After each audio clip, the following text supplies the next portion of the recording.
Sejam muito bem-vindos ao Mesa de Debates. Aqui quem está falando é o Guilherme. E vamos que vamos, pessoal, continuar aqui com a nossa programação da semana, conversando aqui, na verdade, iniciar, né? Conversando aqui, debatendo sobre diversas questões aí do campo nacional e também internacional. E eu estou aqui com o Roberto, ele que é da, me corrija se eu estiver errado, Política Revolucionária, né? Organização irmã de uma organização bastante conhecida na Argentina, né? Que é o Partido Obreiro. Então vamos conversar aqui com ele sobre como que os companheiros aí estão vendo a conjuntura nacional, né? A política nacional. Enfim, então, Roberto, antes da gente começar, por favor, pode falar um pouquinho aí de você. Oi, tudo bem? Bom, em relação à nossa organização, temos assim, o interesse de abrir no Brasil uma corrente política classista, independente, uma política independente do PT, por exemplo, do PSOL, e tratar também de nuclear a esquerda numa frente similar à frente que existe na Argentina, chama a frente de esquerda. E, bom, estamos desenvolvendo um trabalho no setor metalúrgico, setor de professores, na universidade. Eu sou músico, e tem vários tipos assim, de membros, né, de ocupações das pessoas que se interessam em se aproximar da gente. E, entendemos que é preciso criar uma esquerda revolucionária no Brasil, independente. Não entendemos que o PT, um partido, agora, por exemplo, vai se juntar para mais assim, oficialmente com o PL, com o partido do Bolsonaro. Então, entendemos que a direita está se organizando e que a esquerda está muito dividida, não está ainda dando as respostas ao que está acontecendo, o aumento salarial irrisório.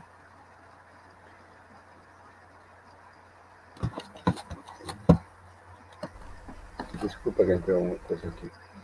O aumento salarial é irrisório e também a questão da. Peraí que agora sim.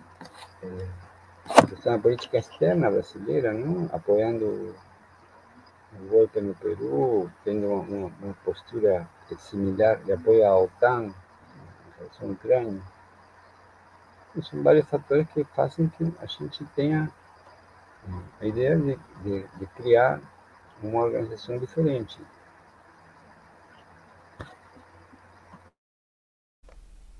É isso aí. Então vamos aí para a primeira pergunta, o Roberto, né?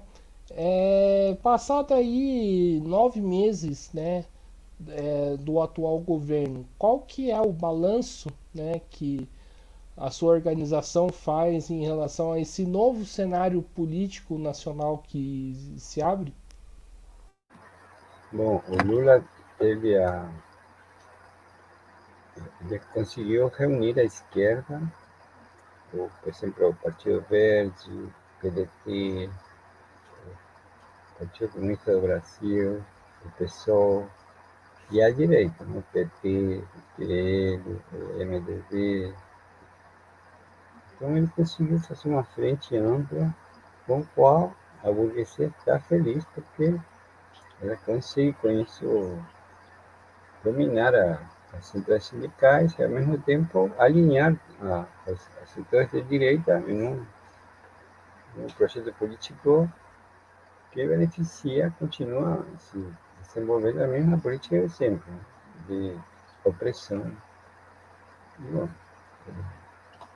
não é a grosseria do Bolsonaro, a própria burguesia não aceita Bolsonaro, porque Bolsonaro significaria é uma bomba relógio, ele é uma pessoa desqualificada, grosseira, e também assim, se chama de fora da órbita, não? política como Collor, por exemplo. Então, é muito preferível para a burguesia o Lula, porque Lula ele tem assim, um papo de mais esquerda, assim, mais populista. Então, é muito mais fácil de seguir levando a vida com uma pessoa assim do que com Bolsonaro, que, por exemplo, enfrentou as vacinas, o cara assim, mais, que faz mais barulho para a tranquilidade. Né? Então, assim, o cenário é que o Lula consegue dominar politicamente o cenário e a esquerda está atomizada, a esquerda está dividida. Tinha se formado um polo com o PSTU, MRT, uns setores, mas assim, o PSTU dissolveu esse polo, praticamente não temos muitas lutas, mas assim, ainda assim temos muitos motivos pelos quais lutar e, bom, em qualquer momento essa situação assim, de passividade dos trabalhadores pode mudar. Né? Em qualquer momento pode explodir, porque muita desemprego, os caras maquiam a situação, assim, falam que desceu o desemprego, mas na realidade a gente que está na rua consegue olhar assim, um monte de aumento de pessoas pedindo camelôs, etc. Então, assim, temos que lutar, essa é a nossa ideia. E o cenário é que estão tentando assim, como que paralisar a consciência e, por outro lado, unir a direita. Seria essa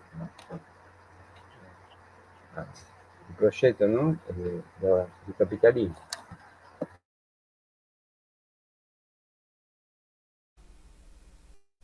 Entendi, Roberto. E, Roberto, é, a gente sabe que existe uma hegemonia muito grande, né, dos setores petistas dentro da esquerda. Como quebrar isso? Bom, a esquerda, historicamente, assim como acontece na Argentina, foi engolida na Argentina pelo peronismo e no Brasil pelo petismo, com a ideia, com digamos, a mentira de que o povo estaria aí, de que temos que partir disso, e sempre assim, tem uma coisa pior, não? É melhor que o outro, pior que ele. Mas atrás disso se escondem alianças, assim, por exemplo, o PT aqui no Rio, eu sou do Rio de Janeiro.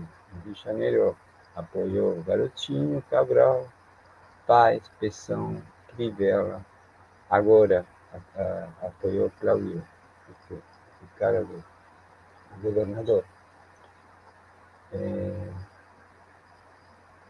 E a esquerda engole isso assim, a seco. Né? Então, assim, como fazemos para mostrar que isso é exatamente o contrário do que a gente precisa fazer? Né? Aí, bom, por um lado, tem os oportunistas e, por outro lado, tem desvios ideológicos. Assim. Pessoas que entendem apenas assim, que isso é melhor que o outro, então se aceitam esse tipo de reflexão. Né? Mas, assim, quando a crise aumentar, quando a questão ou vai acontecer, por exemplo, a polícia vai agredir, como está agredindo sempre, né?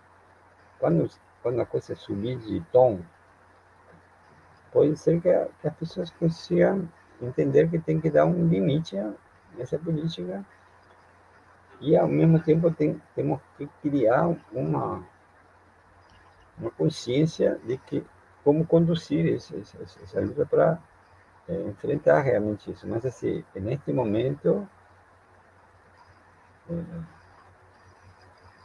a esquerda está paralisada praticamente e dividida. Os caminhos são tentar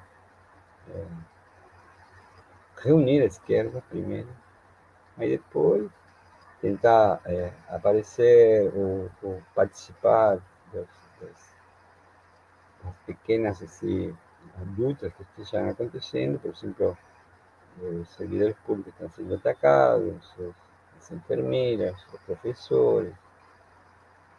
Então, tentar participar se existisse alguma resistência desse tipo de movimento, não, ir para frente. Né?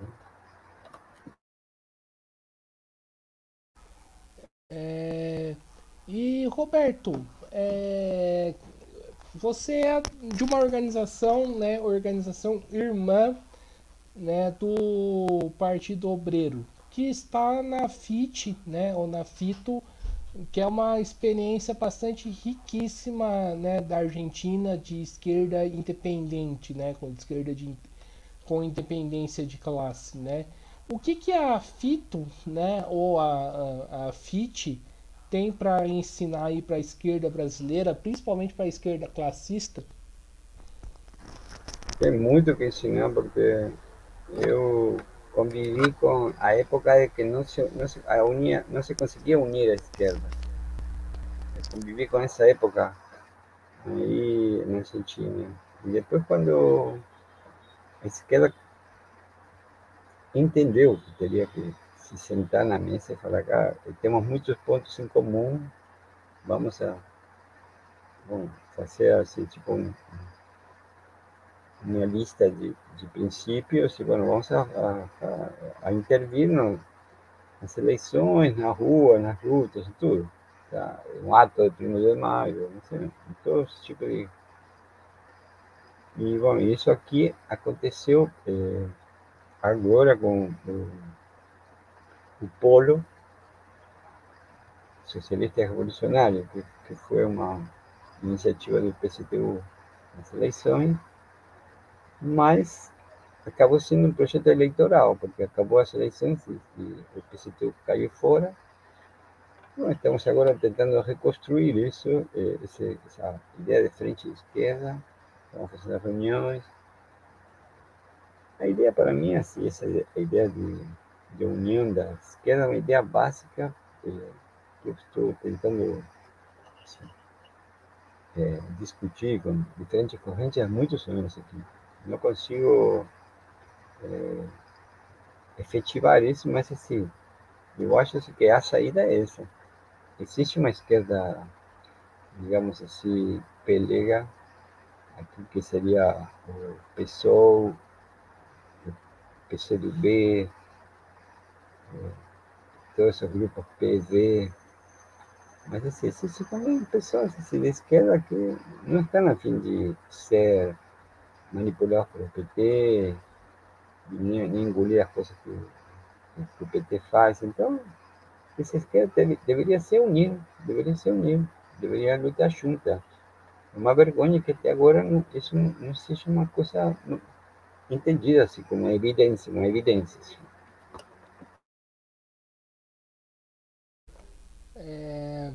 E Roberto, eu tenho na verdade um questionamento, né? Agora com a possível eleição, né, de Milei, né, que está conseguindo aí canalizar alguns setores aí da Argentina para o seu lado, por que que a FIT não conseguiu, né, se colocar como uma alternativa, né? E por que que num momento tão crucial, né, saíram aí duas candidaturas assim separadas aí da FIT? Na verdade, que é a candidatura num passo, né?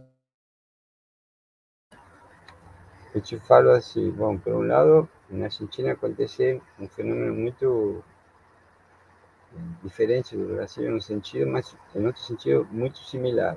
É diferente porque aparece uma figura que se chama Milley, que é um louco, um cara assim, psicótico, que o cara ha participado de programas de fofoca, para você ter uma ideia.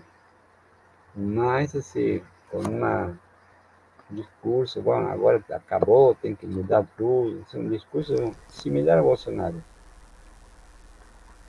A segunda candidata forte é a candidata Macri, uma candidata de ultradireita total, fascista. E o terceiro candidato do peronismo é um candidato como se fosse Alckmin, um candidato que era da UCD, que é um partido de ultradireita política, não tanto, digamos, de direita militar, no sé si de direita ideológica, como aqui o PCdoB. Então, o Frente de Esquerda, bom, Fito se apresenta às eleições e ganha mais ou menos, o que mais ou menos tinha forças de eleitoral, aproximadamente o 3%. É uma coisa muito grande. Na Argentina, vamos supor que isso significa, não sei, alguns milhões de pessoas, né? Para você ter uma ideia, o polo aqui foi votado por apenas 50.000 pessoas, tendo um eleitorado 10 vezes maior no Brasil. Então, é uma realidade eleitoral também. Ganham deputados, ganham. Isso é muito, assim, é muito mais de esquerda que o PSOL. Muito mais. Para você ter uma ideia. E bom, teve uma divisão, sim, e bom, tem divisões. Vamos ter que conviver com essas divisões a vida inteira, assim. A ideia seria assim, que, para mim, não? Assim, você tem uma série de acordos e tem diferenças também, porque senão seria toda a mesma organização. Tem que saber conviver com essas diferenças. Por exemplo, tem diferenças em relação à interpretação da Ucrânia, não? Do que acontece com a Ucrânia, com várias organizações. E isso é um motivo sério, porque o cara com uma postura errada acaba apoiando a OTAN. Então, assim, você tem que avaliar se aquelas diferenças fazem parte do cotidiano que você aceita ou não. Você rompe com qualquer tipo digamos, de convivência. De todas maneiras, assim, eu acho assim, que para mobilizações ou coisas mais específicas, tem que ter uma frente.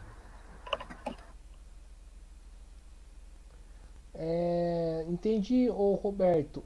Eu conversei com o Bruneto, né, dirigente do Partido Obreiro, uns 10 dias atrás aí no evento do Trotsky, e ele falou da clássica divergência que existe entre o Partido Obreiro, né, e o PTS, né, para quem não sabe, o PTS é o Partido dos Trabalhadores Socialistas, né, da Argentina, que há divergência aí em relação basicamente aos desempregados. Aí cabe a pergunta, essa divergência, né, que é clássica aí nos dois maiores partidos da esquerda independente da Argentina, justifica, né, cada um ter uma própria candidatura? Para mim, não. Para mim, não justifica. Eu acho que teria que ter uma mesma candidatura. É uma loucura. Você dividir isso, você confunde as pessoas. Ao contrário de esclarecer por que se separaram, se você confunde porque as pessoas não identificam isso como um motivo de ruptura. E, bom, acho que tem que se entender. Eu acho que tem que se entender. Não é meu desejo que vai fazer prevalecer assim, as decisões são tomadas assim, pelas organizações, que tem toda uma discussão interna, mas para mim teria que ser unir.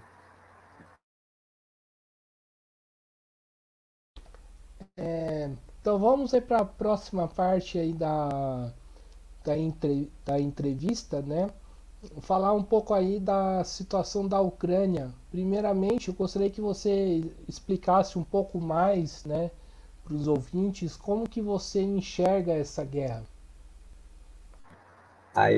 Tem vários motivos. Isso que temos que considerar. Primeiro, você não pode entender uma guerra assim, simplesmente por uma pessoa que atacou outra. Não? Existe um contexto político e existem também guerras defensivas e guerras ofensivas. Esta foi uma guerra defensiva da Rússia. Não apoiamos a invasão da Ucrânia, mas assim, entendemos que existia um cerco da OTAN contra a Rússia e quando a Ucrânia se faz membro da OTAN, a Rússia entendeu que ou parava essa situação com uma atitude mais violenta ou ia ser engolida. Ao mesmo tempo, Putin ele tem uma coisa de invasão, né? Ele é um remanescente digamos, a burguesia russa se corrompeu e acabou cedendo lugar ao capitalismo. Ele é um remanescente desse capitalista, é um imperialista também. Então vai invadir tal qual invade Estados Unidos. E Estados Unidos está querendo entrar aí e criar uma base como se fosse Israel. Dentro do Oriente Médio, a Ucrânia seria um Israel. Isso não estou falando eu da minha cabeça, senão que o próprio Zelensky, o presidente da Ucrânia, falou isso. E o futuro seria. Então, a Rússia está aí no meio também de uma guerra pior, que é a guerra real que os Estados Unidos quer dar contra a China. Esse é o inimigo central por questões de mercado, né? Que o imperialismo está querendo tomar conta do mercado mundial. E para isso, os argumentos de democracia, não sei o quê. Mas, assim, uma situação onde o povo ucraniano e o povo russo estão sendo usados como bucha de canhão, e a gente tenta que haja paz, assim, lutar pela paz, e cada digamos, cidadão de cada país lute contra sua própria burguesia, sua própria dirigência. Entendemos que essa é a postura correta. Tem grupos da Turquia que também apoiam essa postura, no Chile, na Argentina. Existe dentro da esquerda outras interpretações. O PCdoB apoia diretamente Putin, falando de uma guerra imperialista. O PCTU condena a invasão de Putin e argumenta que, digamos, teria que se defender a classe operária ucraniana, que entendemos que isso é incorreto, porque, na realidade, se, por exemplo, se Rússia agora ganha uma série de territórios, os ucranianos não vão ser defendidos pelos ucranianos, vão ser defendidos pela Força Aérea Americana. Então, os que estão lutando mesmo são aviões, drones, mercenários. Essa guerra é essa. Não é uma guerra de, tipo assim, invadiram teu país e você tem que defender. Não é isso. É uma guerra à distância, com bombas, e não tem, é uma coisa perigosa, né? Não tem, isso não tem limite, né? Se a coisa avançar, se o imperialismo não retroceder, não tem limite.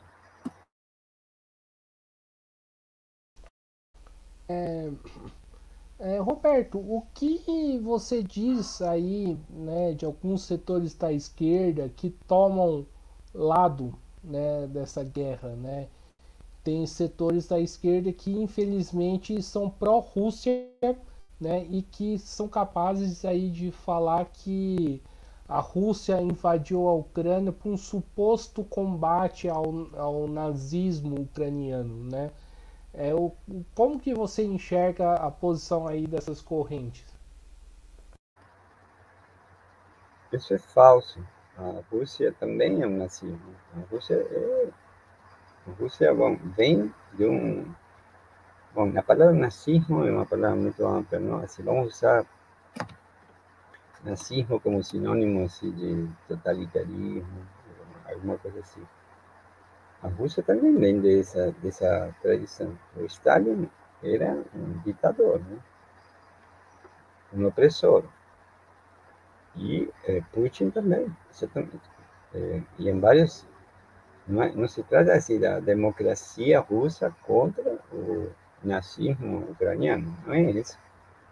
Na Ucrânia, o que aconteceu foi um golpe e colocaram esse cara Zelensky, que era um humorista de televisão, para fazer um governo marionete dos Estados Unidos.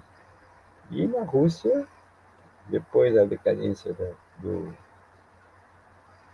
stalinismo, sobe, volta a burguesia a tomar o poder, e este cara é um imperialista, o Putin. É um projeto imperialista. Não tem aí digamos, são uma luta entre dois imperialismos. Não é uma coisa, um bonzinho e um ruim. Não é um cara, o bem contra o mal, a democracia contra a tirania. Não é isso. São dois. E a gente tem que tentar que as pessoas lutem para se liberar deles, assim, não para tomar partido.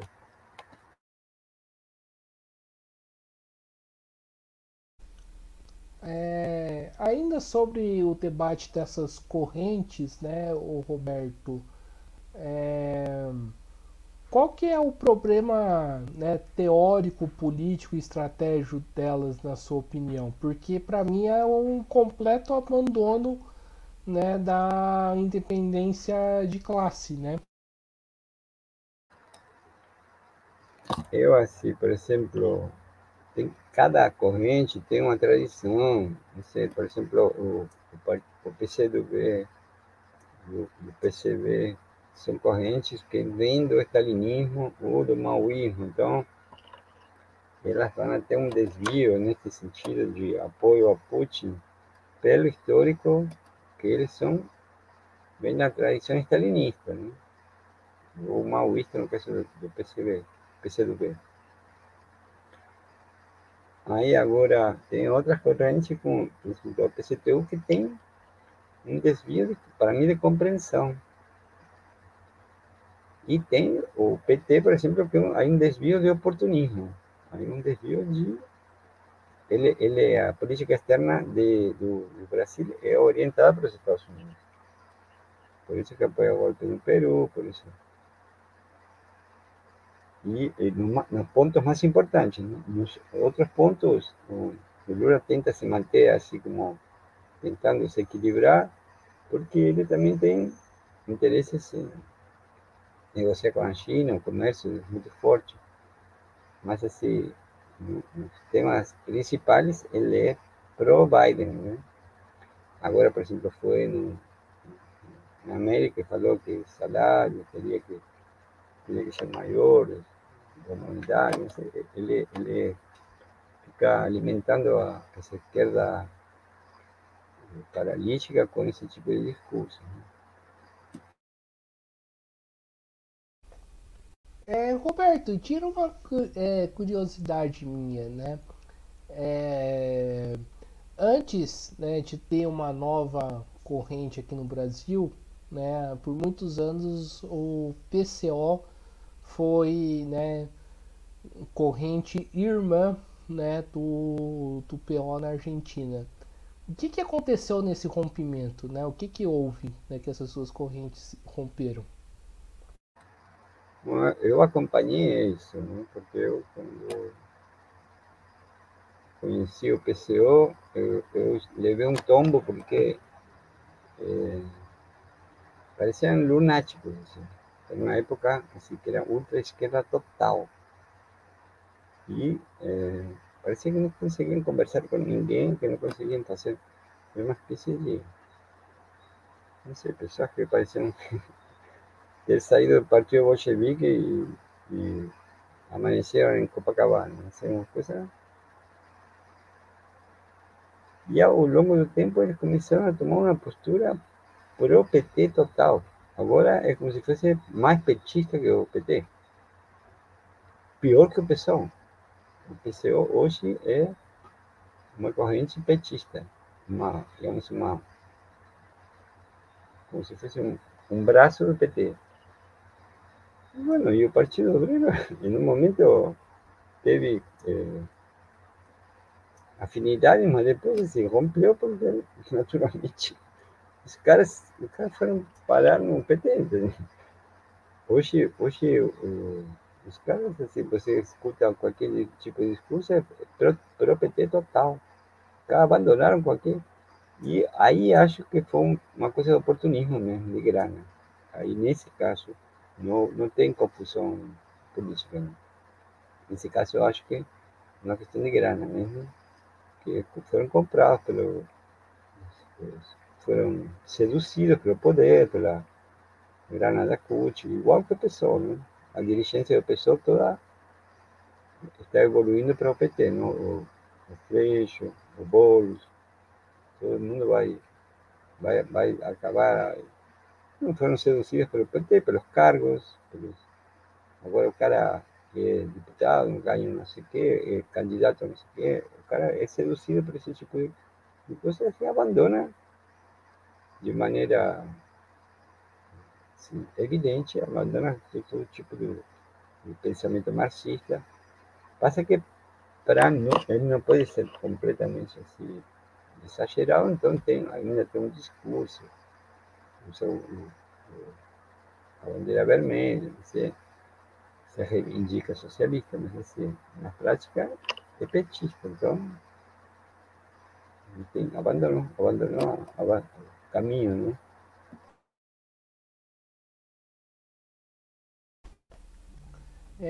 Entendi, Roberto. Roberto, voltando um pouco aí na questão da guerra da Ucrânia, você acredita que essa guerra pode desencambar, né, pode se transformar numa guerra mundial? Acredito. Tá, por quê? Bom, porque os Estados Unidos não vai parar. Ele, a ideia dele é acabar com a Rússia e acabar com a China, ganhar esse mercado. Então não vai ser, né? Aí pode ser que pare esta guerra, mas estou falando assim, não estou falando da guerra da Ucrânia exatamente, estou falando digamos, da sede de poder que tem nos Estados Unidos, isso não vai ficar assim. Só que se eles acham que isso vai criar um desemprego, e também assim, o tipo de bombas que hoje são trocadas são muito piores que há 50 anos atrás. Então, se o negócio não for bom para eles, assim, também eles vão a postergar, digamos, uma ofensiva violenta, mas assim, eu acho isso que vai para uma guerra mundial, sim.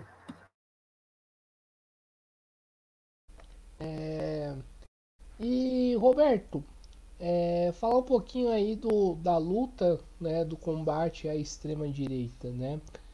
Primeiramente, como fazer esse combate? O combate à extrema-direita tem que ser, bom, por um lado, com as pessoas assim, tem pessoas do nosso cotidiano, não sei, o cunhado, o porteiro, não sei, motorista de táxi, tem que ser didático, tem que ser algo calmo, e mostrar assim, a corrupção, mostrar exatamente o que foi a política da pandemia, o que aconteceu com os salários, o desemprego, não teve nenhuma vantagem para as pessoas.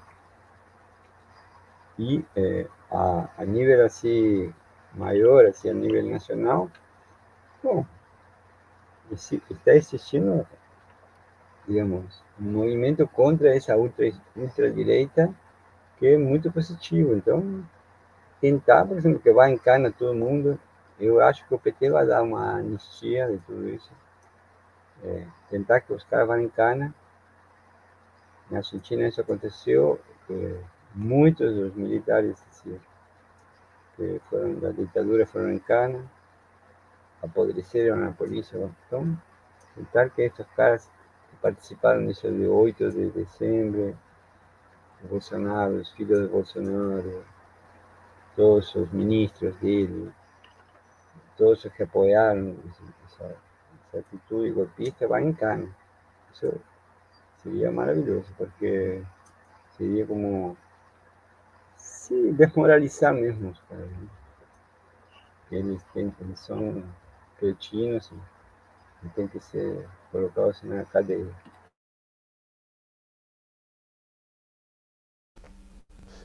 E Roberto, é, e como além desse combate da extrema direita, né, combater o discurso, né, que existe bastante, infelizmente, dentro da própria esquerda, né, que é o discurso em defesa da democracia, né, que nesse último período, né, eu particularmente,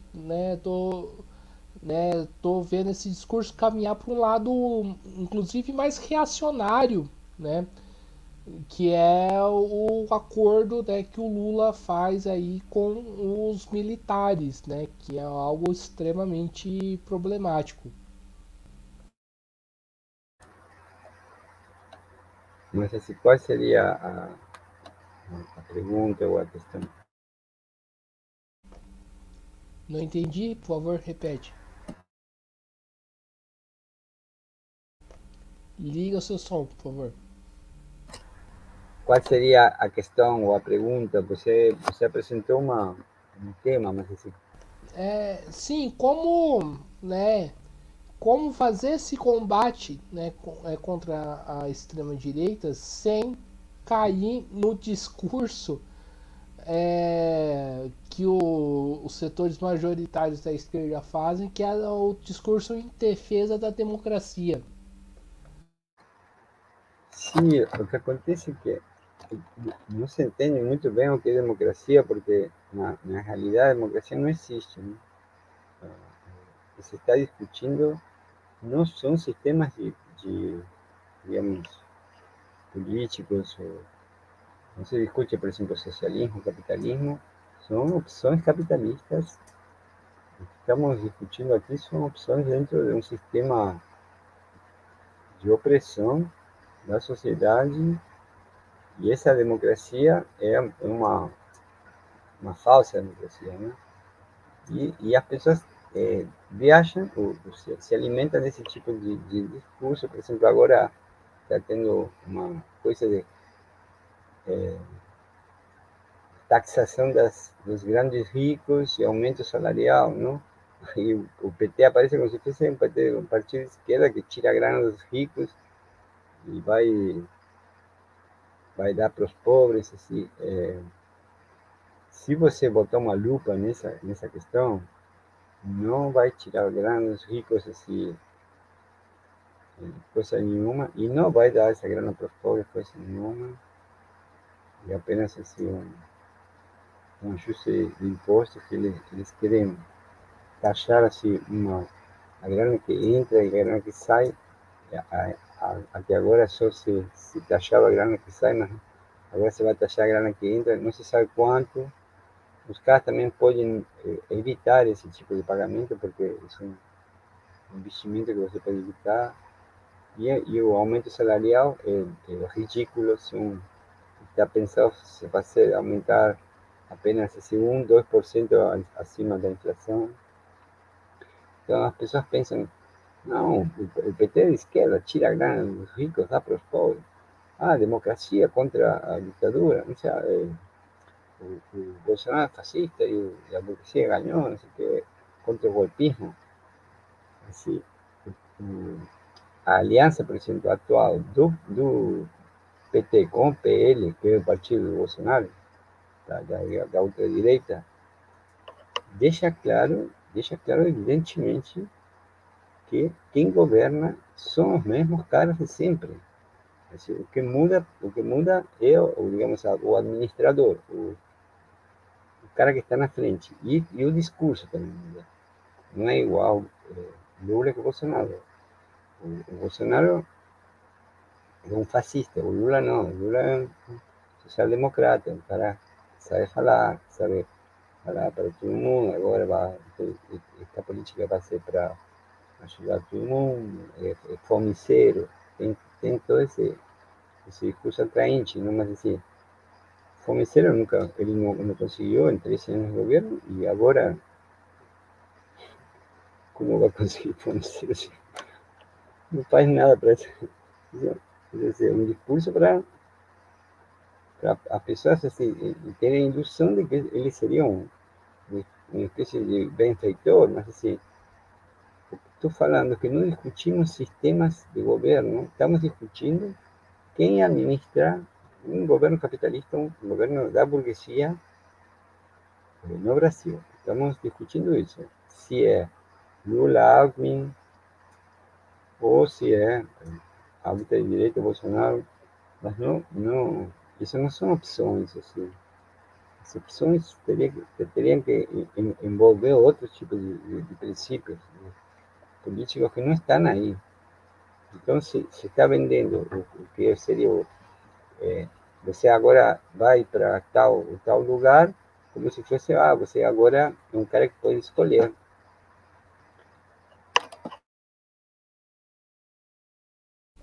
Entendi, o Roberto. Agora, para a gente finalizar aqui a nossa entrevista, eu peço aí que você faça uma avaliação geral de como anda, né, da atuação da nossa esquerda, né, esquerda brasileira, quais são as contradições, os limites, os problemas dela. Bom, a esquerda brasileira está completamente fragmentizada e está, em um sentido, está perdida, porque ela não consegue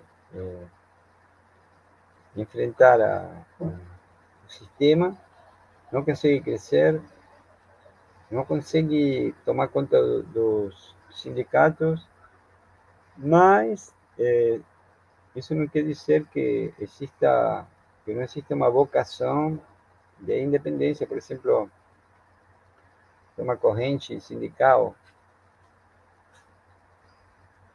importante, tem assim grupos pequenos assim políticos que são muito importantes. Assim, então, existe uma semente de classismo no Brasil que seria, digamos, para mim, como um pouco a esperança de que, em caso de existir um movimento de rebelião, como existiu no Chile, como existiu na Colômbia, como existiu no Peru, se existisse um movimento assim de rebelião popular, esse grupo assim possa atuar e orientar a luta para realmente derrocar o poder. Esse seria o objetivo. Não teria que ter, além da experiência da rebelião, um grupo político que consiga que essa luta possa ser canalizada para questionar o poder. Existe uma tradição no mundo que vem da Comuna de Paris, da Revolução Russa, da Revolução Cubana, da Revolução Chilena, de oferecer uma alternativa de poder. Isso que eu gostaria que aconteça. Então é isso aí, pessoal. Estamos encerrando aqui mais uma entrevista do Mesa de Debates. Quero aqui agradecer a participação do Roberto e passo a bola aqui novamente para ele fazer suas considerações finais. Bom, então, quem queira visitar nossas páginas, temos páginas no Facebook, no Instagram, Política Revolucionária. Bom, somos uma corrente política relativamente nova no Brasil. Estamos tentando criar uma semente de ação e também de reflexão sobre o que acontece. Fazemos cursos de formação política e atuamos nos sindicatos, nos lugares onde podemos ter uma presença. Quem quiser acompanhar nossas redes sociais está convidado. Política Revolucionária. Então é isso aí, né? Então, além de seguir a rede aí da Política Revolucionária, peço aí que se inscrevam também aqui no canal podcast Mesa de Debates de Tudo Um Pouco. Acompanhem o nosso trabalho, curta, compartilhe e comente as nossas entrevistas, matérias. Segue a gente no TikTok, Instagram e Facebook. E quem puder, colabore aqui com o nosso Pix 385 007 028 00 CPF e além de www.padrim.com.br/podcast Mesa de Debates. Então é isso, pessoal, né? Forte abraço aí a todo mundo e fui.